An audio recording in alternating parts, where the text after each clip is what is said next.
It was one of the most powerful submarines ever built, and one of the biggest, more than 500 feet long. We are talking about a giant submarine. The pride of the Russian Navy.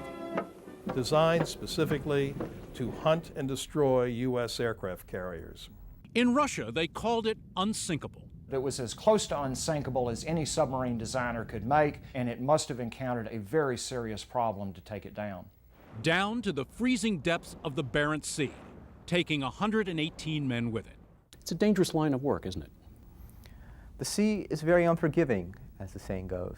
Yes, sailing the sea, submarines, ships, anything could go wrong at any time that could take your ship to the bottom.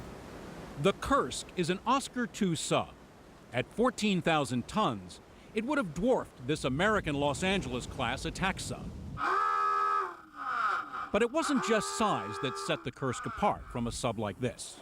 American submarines are built with a single hull. They're riding fairly low in the water. The Russian submarines have a lot of reserve buoyancy in them. They ride very high in the water because they have a double hull, an inner hull and an outer hull. The outer hull to protect the sub from multiple torpedo strikes. The inner hull where the crew lives. The KURSK submarine was designed to take on an entire American aircraft carrier battle group single-handed. It had to be designed to sustain a lot of damage in battle. To take such a very strong ship and sink it would obviously require a lot of damage. So what really happened on the KURSK on Saturday, August 12th? It remains a mystery. This much is known. Russian naval exercises were underway in the Barents Sea. The KURSK was taking part, and it may have had a new torpedo on board. Suddenly, there were two explosions, one short and sharp. The second, a huge boom, registering 3.5 on the Richter scale. From the information we have available, there's no question in my mind that a rocket, or more likely a torpedo engine or battery, caught fire, had another problem in the forward torpedo room of the submarine. Polmar says things must have happened at lightning speed after the second explosion. It's followed probably by a ball of fire, probably followed by a wall of water. So within a minute, two at most, people in the first half of the submarine, which is most of the crew, are dead. A ball of fire, a wall of water, ripping through the first few compartments of the nuclear-powered sub, sending the bow of the KURSK down into the seabed. In the rear of the sub, maybe, just maybe, some survivors. The problem was then, how long could they live and could they get out? The answer to both of those were very bad. Finally, more than a week after the disaster, Norwegian divers pried open a rear hatch to find the KURSK flooded with no sign of life.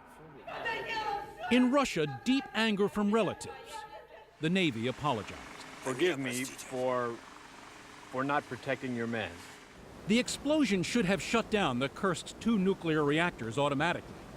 But reactors haven't always performed as they should. When the Soviet Yankee sub sank off the U.S. East Coast in 1986, Gorbachev assured this country and the world that the reactors were shut down. Only several years later did we learn that it took a heroic effort to shut those reactors down. A person had to be sent into the reactor room who manually closed them down. He subsequently died of radiation poisoning, trapped in that room. In Russia today, ships lie in rusting roads. The glory days of the Cold War long past. Once there were 250 seaworthy nuclear subs. Today, there may be only 50. It is a Navy low on pride, short on cash. What's happened to this Russian submarine fleet in particular? There's been any number of comments that this is a recipe for disaster because they're so strained. The KURSK joins 5 other nuclear subs on the ocean floor, 2 of them American. Unlike those wrecks, the KURSK is in shallow waters, only 350 feet down. Even so, a salvage operation seems highly unlikely. In order to design and build salvage equipment for that submarine, the Russians will have to provide detailed plans, which they will not do. If they do provide the plans, and someone's willing to invest $1 billion to salvage the submarine, it'll take at least a year to do so. In an eerie coincidence, the crew of the doomed Kursk was videotaped recently demonstrating an emergency drill.